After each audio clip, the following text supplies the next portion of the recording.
Porque o que estava falando Bilbao finalmente que era o peso da doutrina católica na vida cotidiana e na vida privada das pessoas, actuava como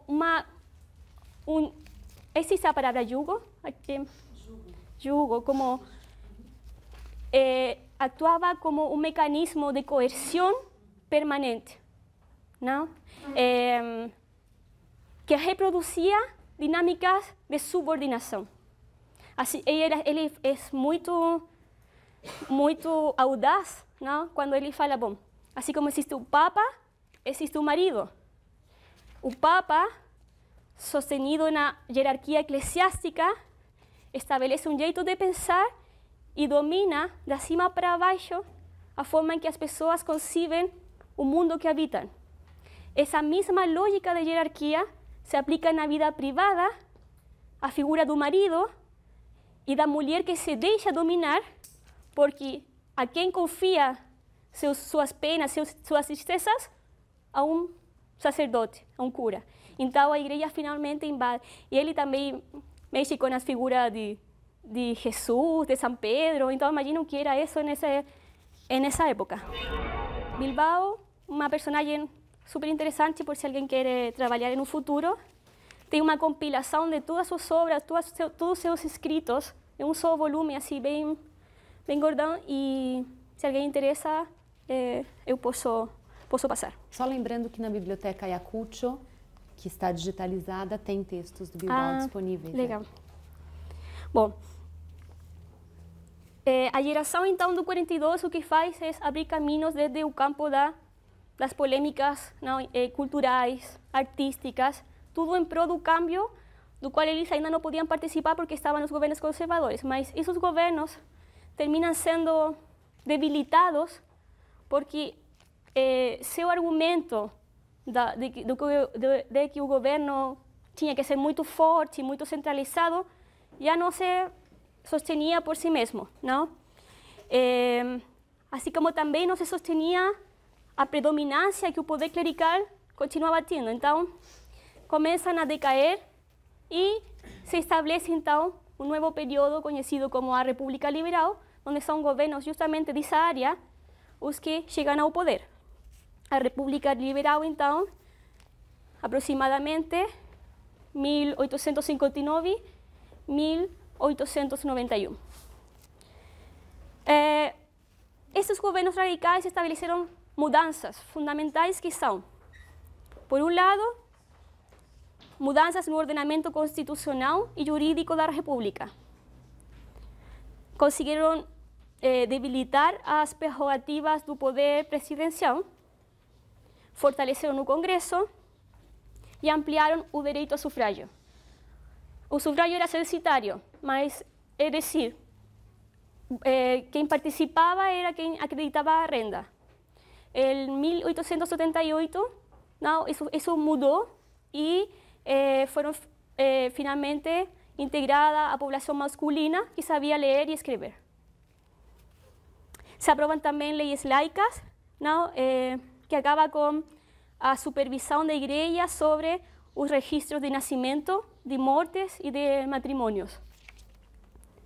Agora, eu me vou deter no último presidente da era liberal, que é José Manuel Balmaceda. Outra figura também super controvertida na história do Chile do século XIX. Por quê? Porque ele gera muitas reações, inclusive na historiografia atual, sobre a importância que teve na construção de uma república, uma nação realmente moderna e modernizada. Não? Também sua personalidade era bastante assim, interessante, porque alguns diziam que era muito autoritário, era muito personalista, outros falavam que realmente ele tinha um jeito diferente de fazer política. Não? Mas seu governo acaba tragicamente com a Guerra Civil de 1891, onde os esforços liberais de modernizar a nação finalmente também se veem frenados, se veem paralisados por o accionar de uma élite já muito mais reacionária. Agora, quem é esse José Manuel Balmaceda. Algunos plantean que era un visionario, otros plantean que efectivamente es un gestor de mudanças necesarias para conseguir un desenvolvimiento industrial en la República. Y yo acho interesante la reflexión que faz un historiador chileno que se llama Rafael Sagredo, ¿no? Que ele fala que o mais característico de Balmaceda é que ele propõe uma redefinição da atuação pública, não? De um presidente nesse contexto de modernização da nação, de incipiente modernização. É um novo estilo de fazer política, que nasce da exigência de avançar nessa senda do progresso que já havia superado, ¿no? Os desafios do liberalismo de começo do século XX e agora tinha que incrementar a riqueza, ¿no? e assegurar os mecanismos de produção da nação. Isso em que contexto? No contexto de que no século XIX, nas últimas décadas, Chile estava experimentando um ciclo de muita riqueza, producto da explotação do salitre. Chile era considerado nesse momento um país rico, não? E as possibilidades das finanças do país fizeram que Balmaceda assumira dois projetos muito ambiciosos. O primeiro era um plano de obras públicas que tinha como máximo emblema a construção de um ferrocarril que recorrera de norte a sul o país e melhorar a educação pública primária no Chile. A estrada de ferro. Sim. Esse novo jeito de fazer política do que fala Rafael Sagredo tem que ver com um presidente que, se bem tinha muita autoridade, era muito enfático, estava muito presente também, recorria Chile de norte a sul. Ele chegava até as populações mais afastadas, compartilhava com o povo, então era muito próximo, a cidadania gostava muito dele. Na Guerra Civil de 1891, ele se suicida, ele morre, é o primeiro mártir assim, da causa considerada mais progressista, como se lo conhecemos agora, com um sentido mais politicamente radical, não? E ele se transforma em uma figura do imaginário popular. Todo mundo fala, nossa, ele morreu, e morreu por quê? Porque ele queria construir uma nação melhor. Agora, isso, a gente poderia falar, bom, que tem de ruim que ele quisera modernizar o país, construindo ferrocarril, modernizando a educação pública. O problema é que a oligarquia nacional estava também muito influída por os interesses ingleses que participavam da explotação do salitre. Então, essa oligarquia começou a ver que o Estado estava se transformando, não, em uma figura invasiva para seu próprio projeto e seus próprios interesses individuais. Frente a isso, a crise política se gatilla, se detona no ano 91, não, quando o Congresso não aprova a lei de presupuesto que tinha Balmaceda, não, e ele, de um jeito também bastante audaz, dá por aprovado o monto do ano anterior e se declara como única autoridade do país. Os blocos não, se extremam, é uma guerra civil que convoca a toda a sociedade. É muito sangrienta, muito terrível. Se fala que a única grande guerra civil que existiu no Chile, se bem tinham conflitos armados durante o resto do século, é essa guerra, precisamente, a que envolve o tecido social em sua totalidade. Agora, quem ganhou nessa guerra? A oligarquia mais conservadora novamente, ¿no? Estabelecendo-se um novo tipo de regime político que é conhecido como a República Parlamentaria e que vai continuar no século XX, mas que aí eu não vou falar porque isso é para outro curso, mas as represárias dessa élite contra todos os partidários de Balmaceda e todos quem defendiam um processo de modernização nacionalista foram muito fortes. Saqueos, não? Ameaças de fuzilamento, encarcelamento, exílio. Foi um momento muito triste para a história do Chile. Agora, eu falava aqui uma figura controvertida, porque alguns falam que é simplesmente um autoritário, não, um tirano, outros falam não, que é quem queria efectivamente modernizar a nação, desde princípios nacionalistas, confrontando o imperialismo inglês. E aí acho interessante a visão de um historiador marxista chileno, Hernán Ramírez Necochea, que fala que o que finalmente tem detrás da Guerra Civil do ano 91 é uma luta entre um projeto de país encarnado no presidente Balmaceda, de corte industrialista, nacionalista e com uma forte inversão do Estado na economia e os interesses do capital inglês e a oligarquia tradicional, que finalmente defendiam interesses próprios, não? Então a historiografia também tomou parte dessa disputa, defendendo a labor de Balmaceda no que é a modernização socioeconômica do país. Por quê? Porque o programa liberal, enquanto secularização, avanço na educação, institucionalidade, já estava avançado. O que cabia depois ao liberalismo do final do século XIX era a modernização socioeconômica. E Balmaceda, uma das coisas que resulta característica é que contou com o apoio dos setores populares, não? Desses setores populares mais organizados em agrupações, não propriamente partidistas, mas sim de colaboração, e também com membros do movimento popular organizado. E aí eu vou tomar o último tema de minha fala, que são justamente os setores populares na história do século XIX. Se bem a élite ilustrada estava dirigindo todo o processo desde acima, também havia um projeto popular que estava nascendo desde baixo, não? Agora aqui acho interessante fazer uma menção a propósito do que fala uma historiadora, Maria Angélica Yáñez. Toda a bibliografia que eu estou mencionando eu tenho impressa, então eu posso deixar aqui para que circule. E ela fala que é importante fazer uma menção a respeito aqui o que se entende por popular, não? E para isso ela fala que o popular, especificamente na América Latina, foi pensado nas décadas de 1970 a 1980 como uma realidade mais complexa, não? A respeito ao conceito de classe, que só incluía aqueles setores que haviam conseguido um nível de consciência política. Por quê? Porque se os historiadores, especificamente os historiadores da nova história social chilena, queriam pensar um movimento popular, era muito difícil porque não tinham um proletariado moderno, industrializado, como se tem, sei lá, na Europa, na Inglaterra, não? Nos países que viveram uma revolução industrial temprana. Então, como pensar o popular no caso do Chile e também extensivamente no caso da América Latina, justamente desde a pluralidade de lo que es lo popular, ¿no?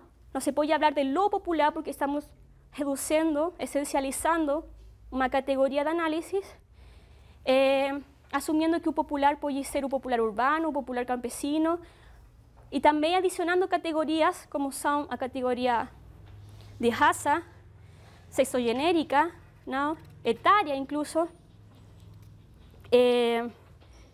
pero que diversifican una experiencia de subordinación.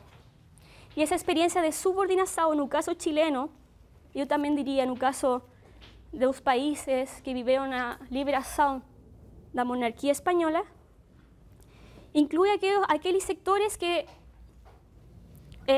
adhieren de alguna forma a esa experiencia de despojo,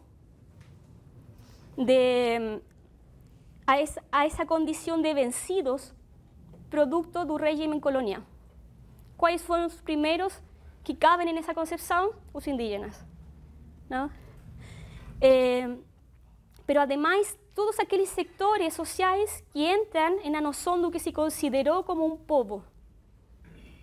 Un povo, entre aspas, porque es una denominación que hegemoniza una diversidad de experiencias, más que comparte también esa característica, ¿no? de expropiación no solo de sus bienes materiales, ¿no? de sus ferramentas de vida, sino también de su experiencia histórica. Los povos colonizados não têm história. Então, uma das coisas que queriam fazer os historiadores da nova história social era dar uma história àqueles que não tinham história, porque haviam sido olvidados por as narrativas oficiais e haviam sido olvidados pelas narrativas marxistas, porque não eram proletários propriamente tal, no sentido da industrialização moderna. Vasallos da coroa, mestizos transhumantes, peones, campesinos pequeños, que tinham pequeñas propriedades, sei lá, conjunto de pessoas que estavam confrontando, não, a construção de capitalismo temprano no Chile, que tinha uma missão específica para eles, que era a proletarização.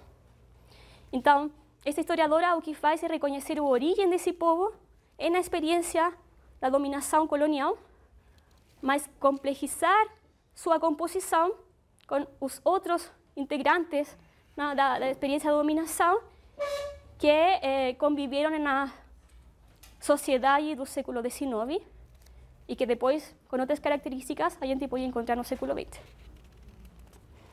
Agora, uma das características desse povo associado ao popular, que a gente estuda na nova história social chilena no século XIX, é que é um povo que resiste. Não? Também há uma interpretação política dessa visão, uma interpretação política da historiografia chilena. No caso de Maria Angélica Yáñez, Julio Pinto, que também vou citar, Sergio Grés, são historiadores que em seu momento foram militantes, não, da esquerda chilena, então tem também aí compromisso na geração de conhecimento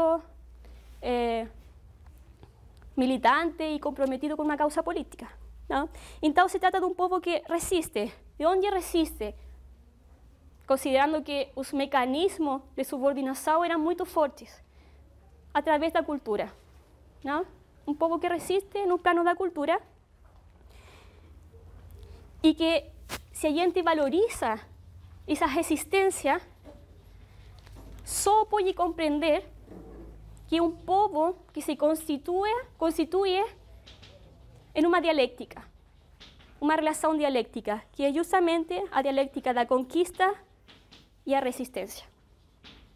Uma conquista que primeiro foi desde os agentes da colônia, depois foi desde os agentes do Estado, depois dos agentes do empresariado, mas é uma conquista permanente a la que eles resistem de diferentes jeitos. Não? Tem jeito mais cotidiano, mais permanente, mais invisível, em alguns casos, que é o plano da cultura cotidiana, e tem outros planos de ação, que é o plano da organização política,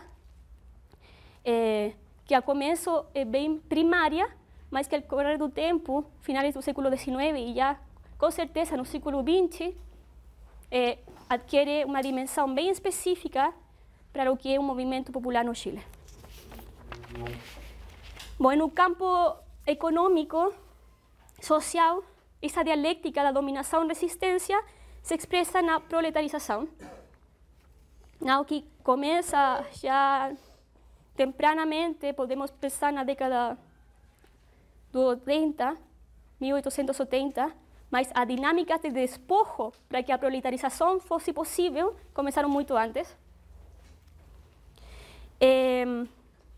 E que não só afetou aqueles que tinham terras, pequenos campesinos, não, mapuches, indígenas em geral, através primeiro da encomenda, depois da erradicação da propriedade coletiva da terra, sino que também a população mestiça. No caso do Chile, a mestiçagem foi processo muito profundo, não, que implicou a criação de uma população com características que têm que ver com a herência da cultura espanhola e a herência da cultura indígena, fundamentalmente, porque a imigração não vem de outros países ou de outras zonas geográficas. Se bem tivemos na zona norte imigração oriental, especificamente chineses, japoneses, foi muito menor em comparação, por exemplo, ao que aconteceu com o caso de Brasil ou Argentina. Não?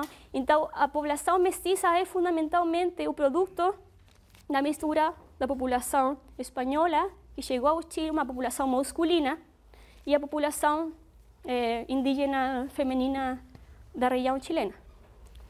Então, essa população mestiça que ficou igualmente subalterna frente às figuras do poder, que já estavam sendo desde o começo do século XVI os indígenas. Ou seja, são figuras que ficaram fora do ordem de ascenso social, não? Ficaram marginadas. A característica dessa população mestiça pobre, que integra esta noção do popular, que a nova história chilena ha estudado para este século XIX, é que é uma massa flutuante, não? Que nessa dialéctica da resistência demorou bastante, tardou bastante em ver sua força de trabalho. Finalmente participou da lógica forçada do capitalismo, mas foi difícil. Se vocês estudam os periódicos do século XIX chileno, uma das principais demandas dos industriais, do empresariado, era que a população urbana era quase impossível de domesticar. O sea, não conseguiam chegar cedo ao trabalho, recebiam seu salário e iam embora, trabalhavam por períodos curtos. O sea, o processo de asalariamento foi bastante difícil para estabelecer como uma lógica sistêmica. Outra coisa também que, para aprofundizar o tema do popular, e que caberia perguntar, se estamos falando que a élite ilustrada tinha um projeto político, não? Claro, que era a construção do Estado, com uma institucionalidade, que era a república, não? E com uma matriz de pensamento, que era a republicana liberal, estamos também em condições de perguntar, os sectores populares tinham um projeto durante este século? Tinham um projeto tras a missão de construir um Estado como participaram? Quais eram suas demandas? Não? E aí, novamente, temos uma divergência na historiografia chilena, e que parte da concepção de projeto que a gente pode ter. Não? Se temos uma concepção de projeto ilustrada, moderna, que vê a política só como disputas institucionais por conseguir o poder, provavelmente pode-se falar que não tinha um projeto popular no Chile no século XIX. Mas a história social no Chile plantea que esse projeto efectivamente sí existiu e se vê como uma expressão da crítica que estes sectores estabeleceram ao poder, não? E que esteve sempre acompanhada de um movimento dirigido a produzir um cambio em distinto ordem de coisas. A vezes um cambio em questões cotidianas que afetavam suas condições de vida, e em outros momentos cambios que apelavam diretamente ao poder, personalizado, orgânico, pero que apelavam ao poder em suas distintas expressões. Agora, este proyecto popular, según ha establecido la nueva historia social chilena, es un proyecto que sintetiza a resistencia, como eu já falei, e uma luta pela democracia. É um projeto eminentemente democrático. O povo havia ficado fora, não, da construção dessa nação, porque era um povo considerado incivilizado, sem capacidade de participar da questão pública por ser irracional. Era um projeto, então, da élite que poderíamos denominar antidemocrático. O povo, por contrário, estava pedindo a democratização, não, da república e de sua participação na esfera pública. E tem duas dimensões fundamentais esse projeto, de resistência e pela democracia. Luta cotidiana por impedir a proletarização, pero entendida essa luta como um questionamento ao lugar que o sistema hegemônico havia estabelecido para os mais pobres. Ou seja, a única forma de participar na república era sendo mano de obra. Essa é uma coisa que se questiona, não? E quando a proletarização foi inevitável, o que fez o povo foi lutar por suas condições de vida. resistindo à desumanização, à enajenação. Essa dimensão de resistência, segundo plantea Sergio Grés, historiador também da nova história social, se traduz em certas demandas. Não? No caso, por exemplo, das demandas contra a proletarização, há uma que é bem específica, que é a demanda do artesanato do Chile durante esses anos por a proteção das artes e a indústria nacional, que favorecia isso, as formas de trabalho independente. Então, essa foi uma demanda permanente do povo. Protejam os talleres, protejam as oficinas, não? Incentivem a formação de operários especializados. Outra dimensão desse projeto é que foi capaz de expressar uma linguagem crítica no que é a reivindicação de cidadania, em la dimensão de conseguir que fosse mais democrático, sua participação, não, do povo em la república que se havia construído. E, por exemplo, uma demanda clave nesse sentido dos setores populares foi que a abolição da participação na Guarda Nacional. A Guarda Nacional era um tipo de polícia republicana que se havia estabelecido como paralelo ao exército, justamente para evitar caudillismos e que o exército se revolucionaria. Mas os mais pobres tinham que participar baixo uma modalidade de voluntariado por um longo período de sua vida, recebendo quase nada, por lo mesmo ficavam muito obstaculizados com a possibilidade de trabalhar, não? E sua economia também virava nada. Então, os mais pobres tinham que participar dessa Guarda Nacional, não? Tinham que ser polícias da cidade, e essa foi uma das reivindicações que eles mais exigiram.